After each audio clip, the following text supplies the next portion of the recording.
Hi everyone. Welcome to MartechBrain, a Netco initiative where we speak to the best brains in Martech and delve deep into one topic. My guest today is Deepali Naair, CMO for IBM India and South Asia. She also has a wonderful podcast series, Being CEO with Deepali Naair. So check that out. It's on Avaz. And Deepali is the perfect person to talk about our topic today, marketing past, present, and future. She's worked across FMCG, financial services, holiday companies, services, and all kinds of companies, diverse insights, and looking forward to our conversation today with you, Deepali. Thank you, Rajesh. Thank you for inviting me to this. So our topic today is marketing, past, present, and future. So let's start with the past. Yes. So in the past, we had just a simple print and TV. How was that world like? I mean, what are the metrics that people would look at? Rajesh, we also had the outdoor, by the way. Of course. Oh, yes. Outdoor. Yeah. All the Selwell ads, I still remember. Yes. Rajesh, the most interesting memory I have of those days is going to Railroad into a workshop warehouse where the best buses, bus stands, signals would get painted. I would go there and approve my logo because it used to get hand painted. Okay. I would approve it for the measurement and for the colors that they were using, the right colors. I used to remember which Goodless Nerolac paint color and Asian Paints color was the right color for my logo, Wow. So those were the days. But you asked about the KPIs, right? I think the KPIs discussion that we used to have at that point of time was that I can't segregate what is the impact of print, how do I separate it from television, and how do I separate it from outdoor. And if you looked at the models, the market research based models that used to exist, they were very TV skewed, rightfully so, because FMCG companies were very TV driven. And FMCG companies had the largest spends anywhere in the world. So they were the drivers of developing the advertising effectiveness models. And the KPIs that you therefore used to look at were the typical brand KPIs, which is brand awareness, the associations that you've created with the brand, the top of mind recall, the absence of negatives, so on and so forth, right? But they were typically the brand tactics, brand KPIs that really, were the norm in those days. And I'm talking about, early and late 90s when I say that.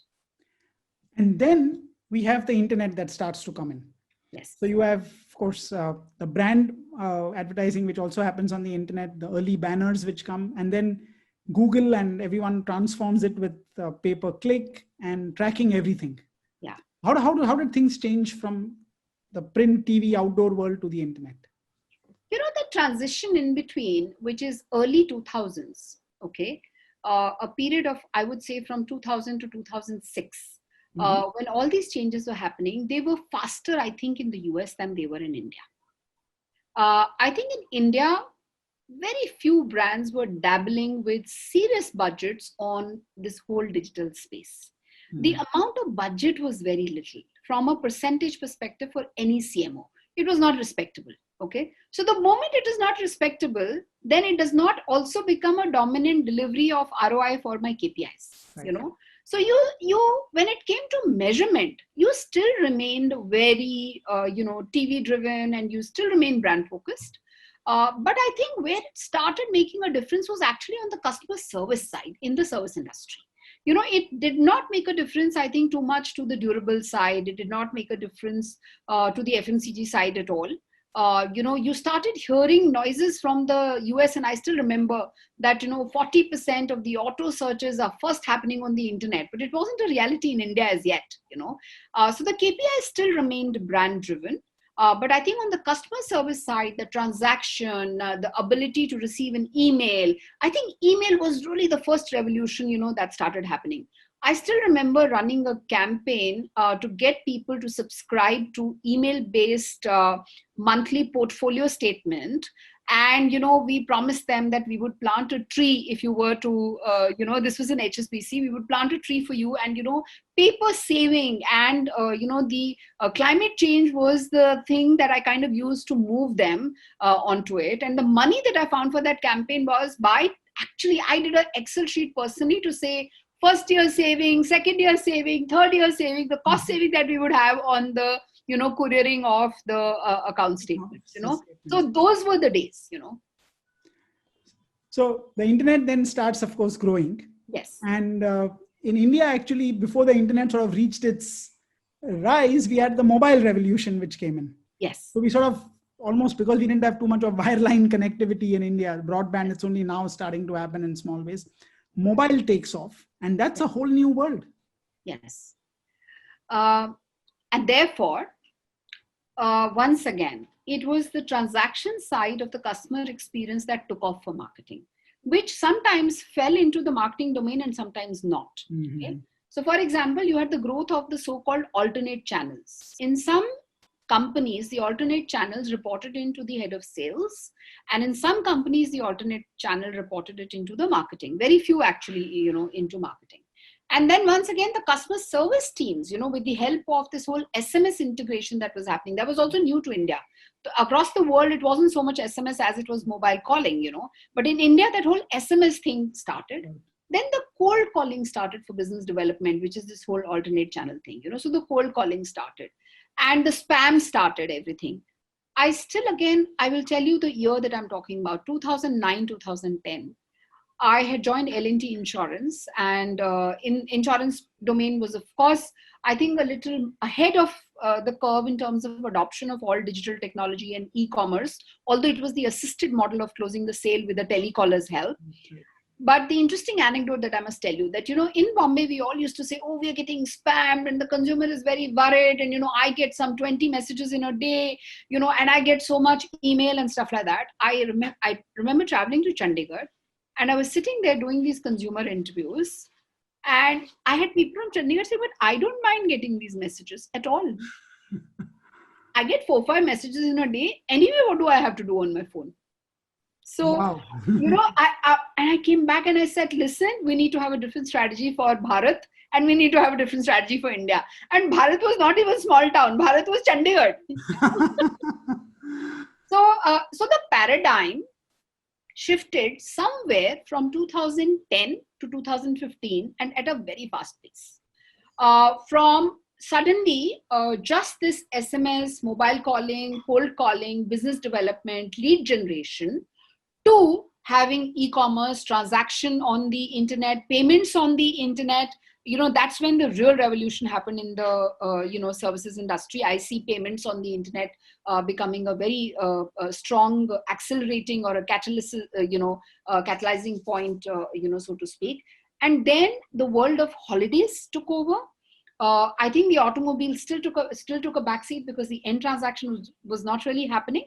But financial services really, took off from the point of view of leading the pack in taking new technology for creating customer experience. So I'm going to, redefine, and of course, I hope let's talk about it. That I think marketing no longer was just about marketing, but it started getting redefined from the point of view of the customer experience. However, very interesting that, around the time that I was in financial services and learning the concepts of search engine optimization, paid search and, Google ads and, paid media and social media, all that, I still remember when I hired somebody who used to look after FMCG media planning, they were still alien to the concept of what was the search engine optimization, So I don't think, a FMCG brand bothered about it till, much later. I don't know if they bother about it even now, so that's where. What you're saying is that these two worlds really of FMCG and services have viewed these transitions very, very differently. Yes. Because the services industry still has a direct relationship with the customer, and FMCG in some ways is still indirect. Yes. Also compounded by the fact that the lifetime value concept in the service industry is the transaction-based continuous, impacted by this whole pioneer, the first brand into your wallet kind of a thing.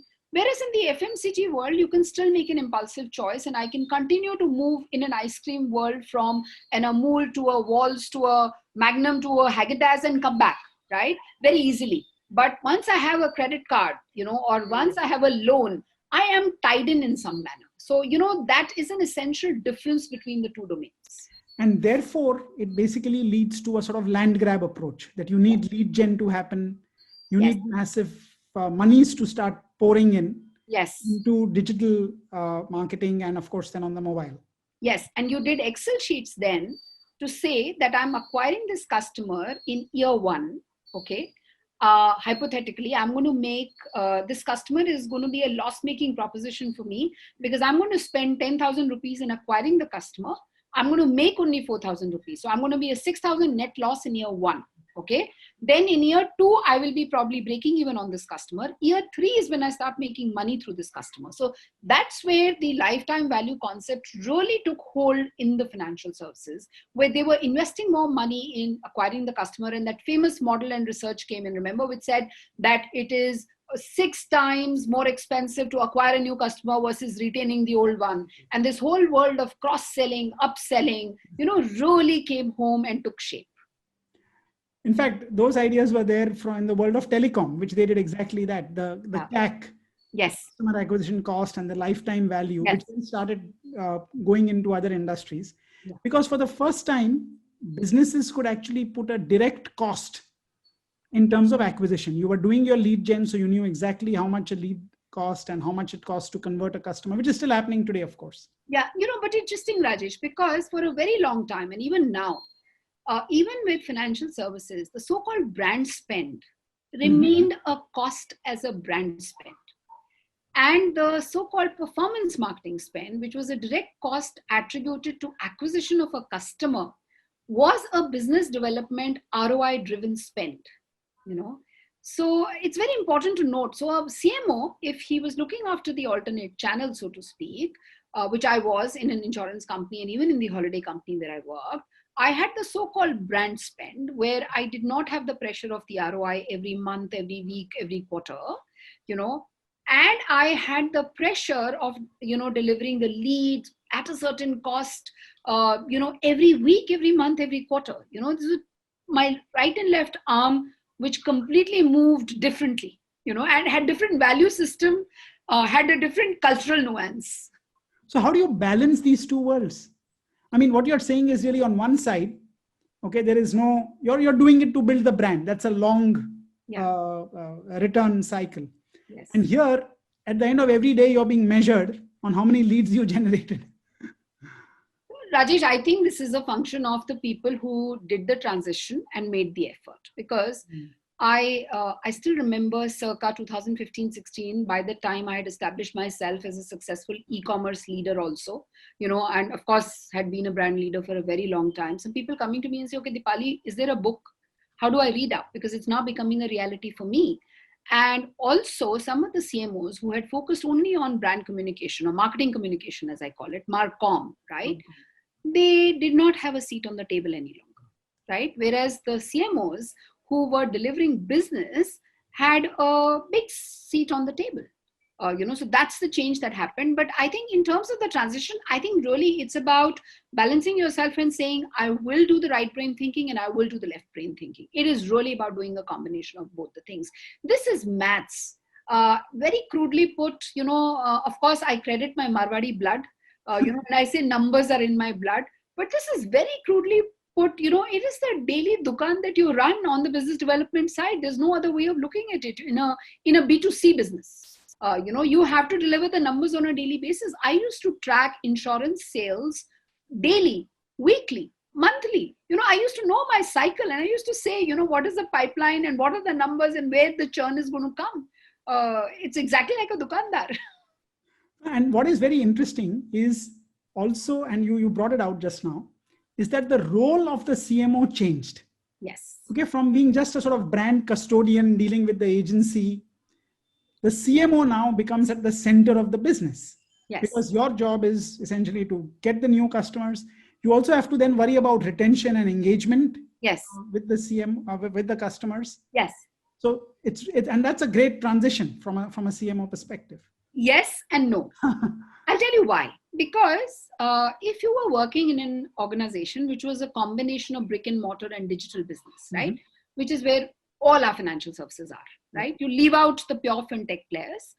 All our banks, all our insurance companies are predominantly a combination of brick and mortar and a digital business. The digital business is still not taken over the so-called field sales and the branch sales. You had a seat on the table, but you still didn't have a majority voice. The CMO was still not the center of attraction, center of gravity, or the center of the universe. But yeah, you were no longer a fringe player who did something in the long term, and where the sales team doubted you and said, okay, what are you doing and how is it working for me? You now had insights, you now had data on the basis of the digital sales. So in insurance, for example, I proudly used to go and tell them, I have lesser churn with the number of people I'm acquiring on digital. They are more authentic customers. So you had data, and you were developing these models. So I think that's a very good point you brought up, that basically because of this shift to the digital world and the mobile world, the data exploded. Yes. The availability of data, what customers are doing on the website, what customers are doing on the app, yes, all of that is now available. And that then leads us into this whole world of analytics and data-driven decisions, etc., which are better decisions eventually. Yes. But, and by the way, I think I kind of did not mention this, alongside all this was a discipline called CRM, which was growing. Right. And the earliest days, the CRM was actually not a data collection marketing discipline. Its first nuance was customer service discipline. I remember the Talisma, which was, very popular in financial services, first came in with the customer service application, and then, suddenly you realize that you had data sitting over there. And marketing people are not interested in 1% data. We are interested in data getting collated, looking at a segment, looking at the behavior, and then drawing insights out of it. I remember putting up my hand for a Talisma implementation. And then when I went to L&T Insurance, I did a Siebel implementation, So that was out of my interest for technology, and I do recommend that to everyone to say, put up your hand for new technology implementations, that's the way to learn. And that's where you got the concepts on segmentation and, data analytics, small data became big data, Excel sheet based information, started coming to you in a Tableau format, all that happened. And now we are in a world where essentially the customer is interacting with brands in many, many different channels. It's a omni-channel world, as we call it now. Yeah. There are multiple channels. The customer, she'll expect continuity in the experience that that is being delivered, and that's the sort of next mountain to climb. It's omni-channel, and there is also now maybe I think Amazon, etc., and I have said this, Netflix have said it, for personalization, that you want absolutely understand me. Yeah.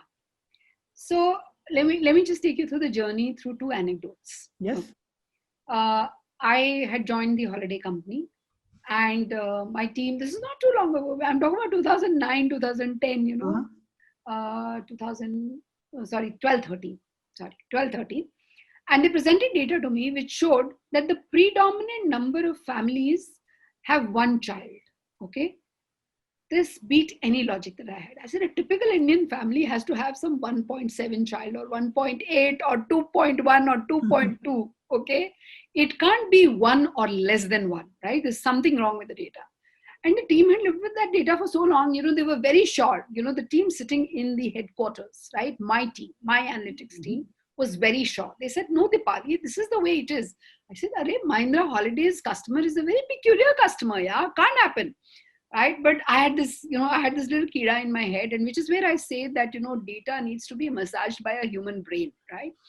And then I slowly figured that what had happened is that the old customers, when data entry was happening, if a child at a resort came the first time and was under the age of 12 months, the hotel POS that we used, okay, did not capture the data of that small child, because we were not billing the family for that small child for anything. Okay, for food, for any recreation activity. So, and then they became old customers and nobody bothered updating the data any longer, right? So you had most families having one child, but in reality they had two children, because the younger one was too young at the time that we sold, the product. Now, that is the reality of Indian legacy data. Okay. You go and talk to anybody in telecom, you go and talk to anybody in a bank, you go and talk to anybody in an insurance company, you will have data sitting in these silos, so hotel POS one, CRM, which marketing uses another, and then you had, the customer service using another system, and data was not talking to each other. Telecom people will tell you these stories, bankings will tell you these stories, insurance will tell you these stories. So that's the reality of this data richness that we have. People have 1 crore data points, or 100 crore data points, and 5 different companies of the same conglomerate have the data and it doesn't talk to each other. That's one reality. Okay. The second reality, which is not yet there, the so-called one view, single view of the customer, is not yet there for this hybrid, brick and mortar plus, digital companies, is the reality of a purely born on the internet businesses, as I call it. Okay. So an Amazon, Netflix, Flipkart, Paytm, Uber, all these companies are able to give me such pleasure in terms of servicing, in terms of making suggestions, that I'm delighted one as a customer. They also empower their customer service people that if I'm a large enough customer, I get exceptional service also. So I'm a diehard loyalist at, the Amazon groceries and the Amazon business compared to, let's say, a Myntra or a Flipkart, purely because I buy more from there. They give me more benefit. They listen to me. My returns are easier. It's a virtuous cycle. As a customer, it is a virtuous cycle for me. They are getting more and more of my wallet share, right? And I'm getting amazing service. And I recently was talking to, Binda. She works at Red Chillies, the CMO there. She's a friend of mine. And she was telling me that Deepali, for Netflix, when a new show is released, they're probably looking at some 500 plus creatives personalized to serve to me as a trailer, because Deepali may be interested in this actor, may be interested in people in uniform, and therefore they will serve that to me. Whereas my son may be interested in, the gaming aspect that is there in that, TV series, OTT series. Wow. And, you may be interested in the mind of a criminal.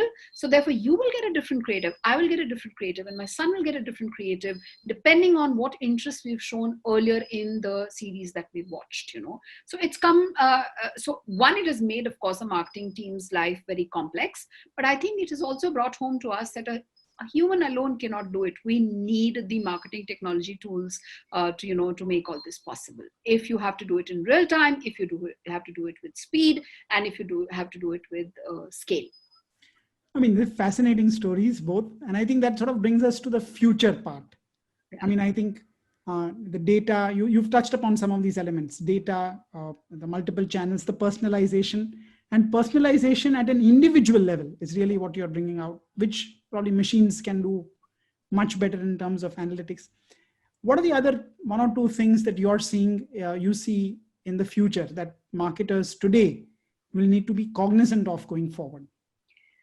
I think the first thing that the marketers need to do is that grow out of their marketing brain domain chair and say, can I think of my brand and my customer experience like the CEO, and therefore can I drop the silos that I have of thinking creation of a banner, creation of a marketing campaign, doing the, testing, protecting my brand budget, having my team. Once they grow out of it and they say, okay, how can I make the customer journey smooth throughout? And that may mean sacrificing marketing budget for enhancing the customer service part of the website, thereby reducing the number of calls that are coming into my call center, right? And of course, the customer service head also has to break off his silo and do that. But I think the marketing team can be the catalyst, because they are supposed to be the customer champions. They're supposed to be the voice of the customer. I think they need to truly go back to the discipline of being voice of the customer, and that, I think, is where the future success of marketers lie. Some of us are going to get edged out of our jobs, as I call it, if we continue to stick to the old domain of, managing the brand. I mean, come to think of it, the brand itself today is no longer being guarded just by the brand manager. Maybe the FMCG world again has a better control, right? But in the service industry, with social media, with interaction, with people taking potshots at your logo, with people looking for authenticity, with people being able to talk to the CEOs directly, with people being able to take potshots, if you do something wrong, and praising you if you do something right, the whole world is changing, and therefore the way we look at the brand and marketing needs to change, according to me. Great overview. My one final question on this particular theme: what would be your advice to a young marketer who's just coming into the workforce? So a Deepali joining as a digital head or something like that into a company, how does she sort of emulate you and your journey and your rise? What is it that she should take care of in the early days? Rajesh, I wrote a blog on LinkedIn a few weeks back. It's on something called the learning agility. Okay. So there is the IQ part of the learning, which is where you talk about how fast I learn. I sit in a classroom and, do all that. And then what I call is the EQ part of the learning. Okay. Which is how do I take concepts and frameworks from home to work to home, one industry to another. But in overall all this, I think just focus on learning and be prepared to unlearn and relearn. You need to shed some of the old stuff that you've learned. You've got to look at the world anew and move forward. You mentioned I run a podcast, right? And one of the CEOs I spoke about, and he quoted KFC CEO, and he said that CEO said, every day that when I come to work, I need to look as if I've joined today, which means I can undo what I did yesterday. So don't get tied down to what you've learned earlier. Be ready to learn something new. I think that's the only way to survive in this world of future that is coming, because I don't know what is coming. Nobody can tell you what is coming. Great advice. I think learn to learn, is a fantastic way to put it.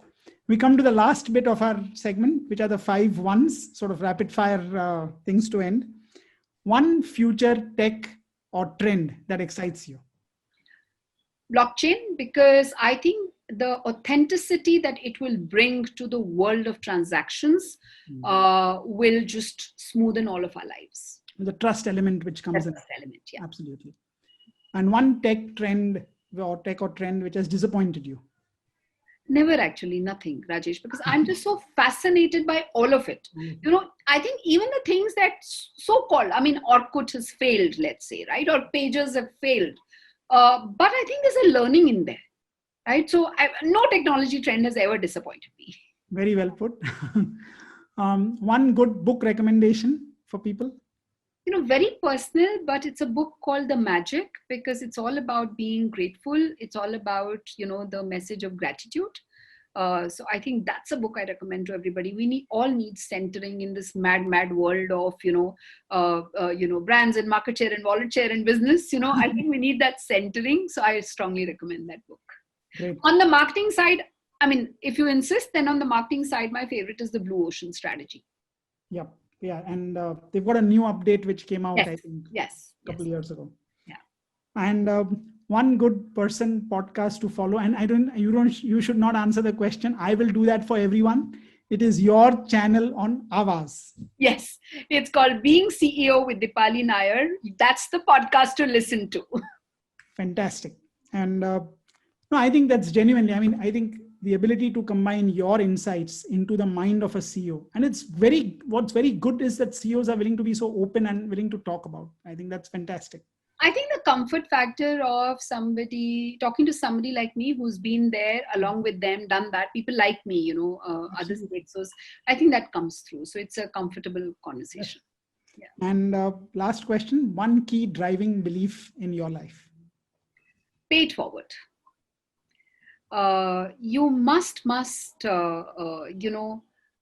so from the journey of the gratitude, right? You must come from the context of service. You must come from the context of having a purpose, which is serving a higher purpose in life. And what goes around comes around. So therefore, pay it forward. Beautiful, wonderful words.